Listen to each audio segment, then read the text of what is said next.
What's going on, everybody? More updates. I tried to make a video before, probably last night, but it didn't turn out well, so I kind of just got rid of that. But this is just the update to the deal. I know I haven't been posting a lot of videos. I've been posting mainly shorts, so you guys can check those out. But basically, a deal was reached.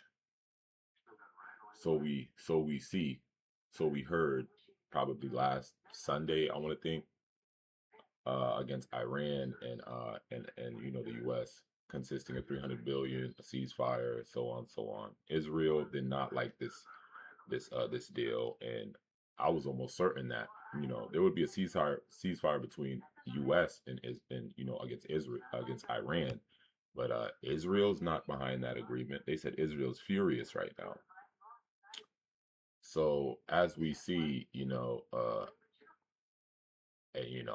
yesterday, you got Russia and Ukraine situation isn't getting any better. The Ukrainians just set ablaze to Moscow, and you got to understand where they're coming from because they've been attacked, for whatever reason. This stuff goes real deep.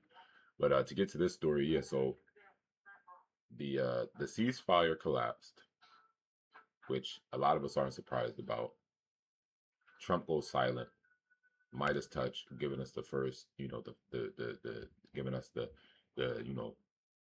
the good news. I'm sorry, my mind's just racing right now, but let's see what's going on, yo, because this isn't good. My mom said that gas prices went down yesterday, and let's see what happens, guys.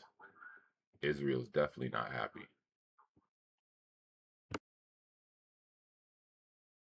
Donald Trump has gone silent as the ceasefire between the United States and Iran is seemingly collapsing.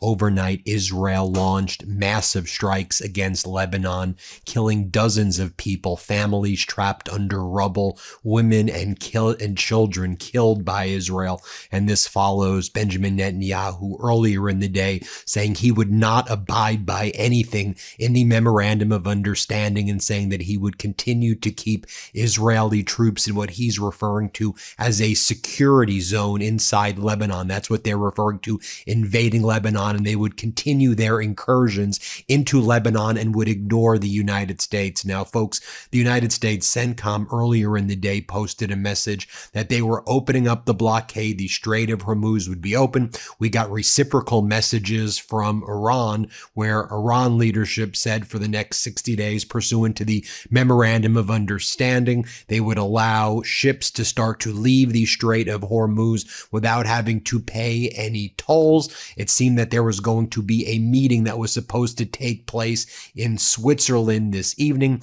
J.D. Vance was heading to the airport at the Joint Andrews base, and then Israel, as J.D. Vance was heading to the airport, launched this massive attack on Lebanon, killing dozens of people, killing families, killing many innocent people. They said, oh, we're going after Hezbollah, but in my opinion, it seems that this was done to derail J.D. Vance flying into Switzerland for these talks. And we know earlier in the day, Netanyahu was saying that he was going to be using, and this was well-sourced, Mark Levin and lots of MAGA Republican senators and other influencer-type personalities out there in order to push narratives that this memorandum of understanding need to be ripped to shreds. And that seems precisely what Netanyahu and the Israeli regime are doing right now. Now, Donald Trump has gone radio silent. He was posting photos earlier of the day of him holding up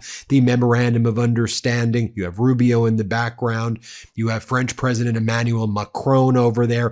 Trump posting stuff like this throughout the day, reposting this message. Former Trump economist says Iran deal means big economic boom for the United States. And it seemed finally, were we going to get some relief when it comes to gas prices? Can these prices in general start to come down? I mean, we all knew this memorandum of understanding was so vulnerable to situations exactly like this. We knew it wasn't a deal. We were raising the red flags that this was precisely what Netanyahu was going to do. Boom, right on cue. Netanyahu, Israel in Lebanon, attacking raiding and murdering all of these families in Lebanon. I mean, we have the video, so don't gaslight me and say it's not happening. And also, Israel has positioned its military inside of Lebanon. It's Lebanon. It's not Israel. Israel's Israel. Lebanon's Lebanon. And so when you see this incursion taking place, when I see the bombs going off previously in Daya and Tur, which is Sur and in Arabic, and you have all of these conflagrations, it's just like the memorandum of understanding is very clear. It's undisputed.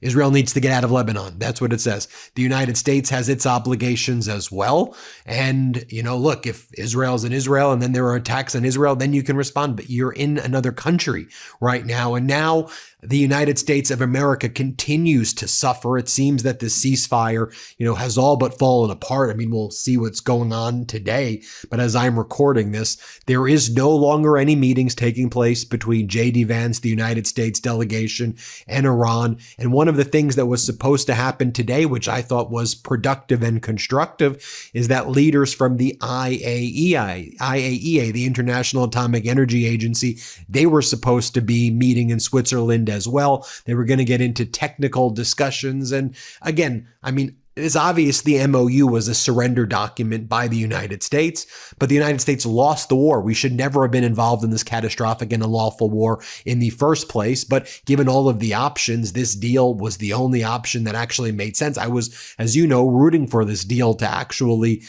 take place, although I knew, given the players, Donald Trump and J.D. Vance, and how weak they are and how they're unable to control Netanyahu, despite J.D. Vance, saying all of these things yesterday. And here we are right now. The meeting has been canceled. The ceasefire seems to be collapsing. The talks that were planned tonight and throughout the day between the U.S. and Iran in Bergenstock Mountaintop Resort in Switzerland will not take place. This was the statement that was given from J.D. Vance, but J.D. Vance gave this statement after we first heard from the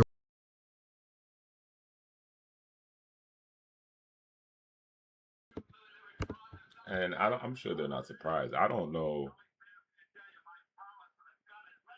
I don't know if they knew this was going to happen or like this isn't a surprise. I've been saying it. Israel's very mad about that deal. They're going to keep bombing Lebanon, and look what's going on.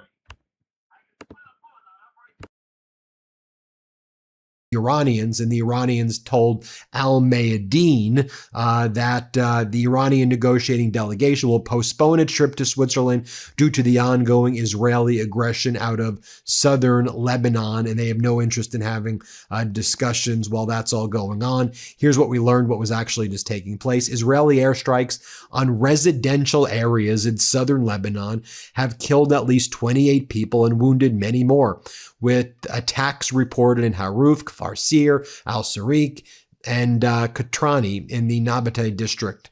At least 2 people were killed and 2 wounded in Katrani and Haruf. The attacks came as Hezbollah said it confronted an Israeli advance toward Kafar Timnit, claiming to have destroyed 3 Merkava tanks and struck several military vehicles near the Ali al-Tahar hill right there. And so you just have the death toll continuing to mount in suburban areas also of Lebanon right now.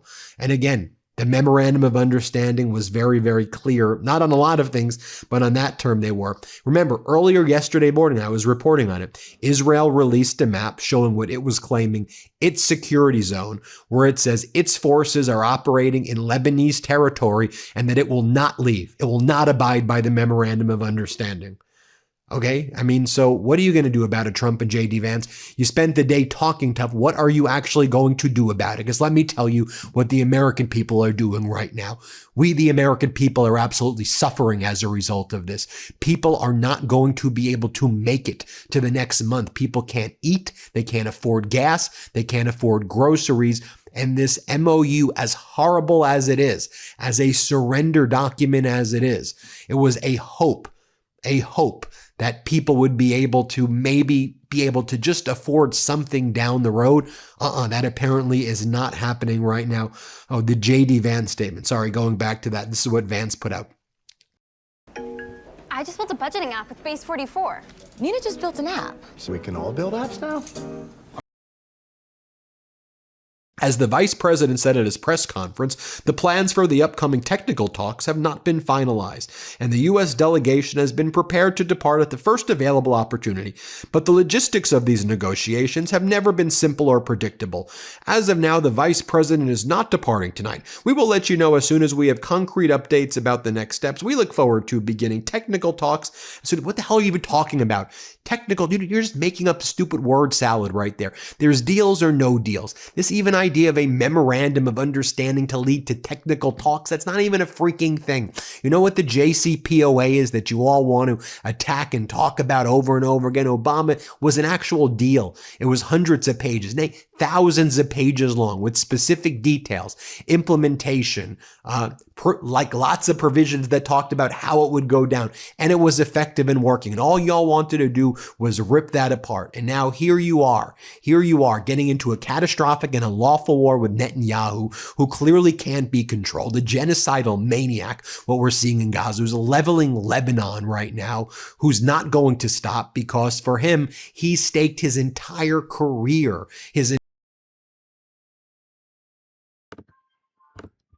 Just real quick for him talking about Netanyahu's a homicidal maniac. Does Israel have nukes? Because last time I checked, they have nukes. This is not good.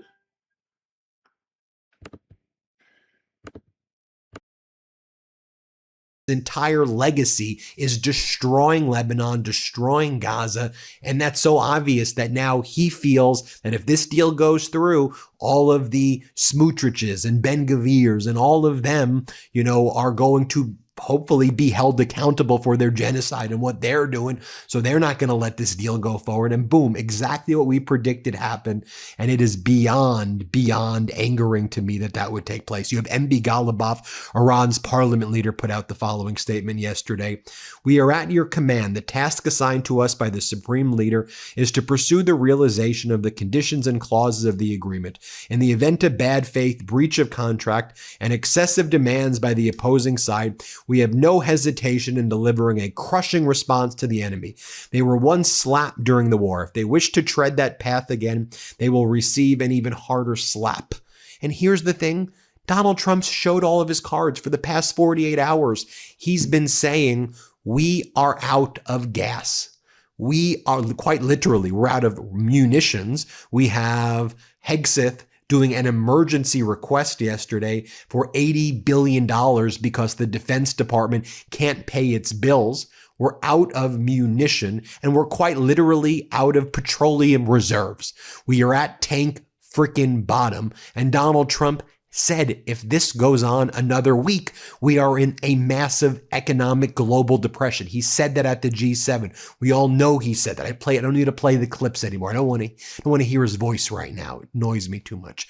But he said that. He also said we're at tank bottom. We will run out of gas in the next few weeks if this doesn't get resolved. And that's why he said he ultimately had to tap out and surrender, because we were about to head into the biggest massive economic depression. He would be Herbert Hoover and we would all be screwed. So he's told that to Iran. He's told that to the world. He literally has shown his cards right now. So now what, Donald? Now what, JD? Now you just go silent?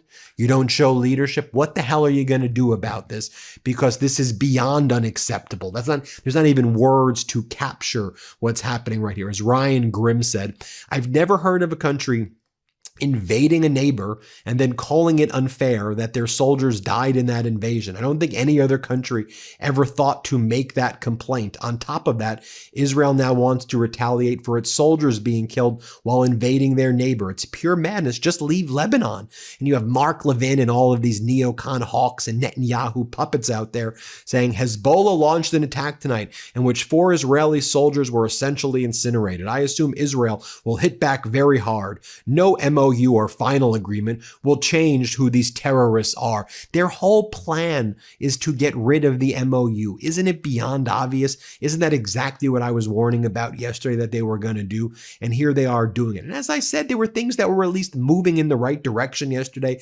The UK MTO, the United Kingdom Maritime Organization, issued a new maritime advisory telling ships the Strait of Hormuz is now open and that the blockade operations will cease. We started to see ships going out. We started to see some movement taking place. I mean, nothing dramatic, but things were at least heading in the right direction. We just want to return to normalcy. No more of these wars. No more of this stuff. Go back to Israel. Be in Israel. We need a two-state solution. There needs to be a Palestine. We need to stop the genocide in Gaza. Let Lebanon live. Lebanon it's a sovereign country. Let sovereign countries exhibit their sovereignty. What are we even doing here? What are we talking about? And I think about all the innocent people who Netanyahu killed last night over and over again since the ceasefire. He's killed 1,000 people in Gaza, 3,000, 4,000 people over the past few months in Lebanon. What in the world is going on? I mean, let's be human here for a second. Let's be human here for a second. What in the world is going on? Oh, and then Donald Trump was on Axios yesterday, and this is what the guy in Axios asked him. Caputo, what have you learned about the limits on your power as a result of the Iran conflict? Well, look at this idiotic answer. Play this clip. Not just the exercise of power, but the limits on your power as a result of the conflict. There are no limits. No limit. No, not. I haven't learned that lesson yet. I know there are, but there are no limits. We defeated them totally militarily. Who the hell are these people? I mean, seriously, who are these freaking humans? Donald Trump, these are the worst freaking people ever. Then Caputo goes, at the beginning, you said that there would be unconditional surrender. This doesn't sound like unconditional surrender. What do you say about that, Donald? Here's what he says. Run to the table more than before. However, beginning a conflict, you had talked about you only wanted unconditional surrender. And the MOU doesn't look like unconditional surrender. Well, it really probably is unconditional surrender. It is? I think so. And again, this is absolutely ridiculous. To say this is a failure of leadership is an understatement. There is no leadership here. This is rudderless. These are chickens with their heads cut off running around here like a bunch of damn idiots. We have a bunch of idiots in the White House, and it just pisses me off. Pissed off. There's no words right now for how angry I am at these people. We'll keep reporting on the news throughout the day. Hit subscribe. Let's get to 7 million subscribers. Love this video?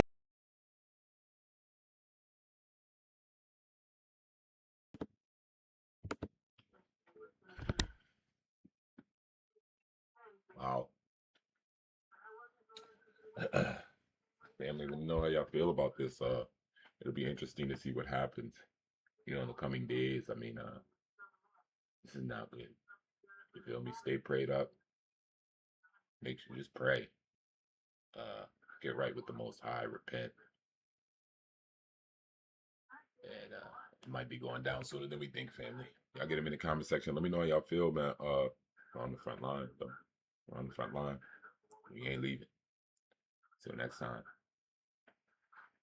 Salute.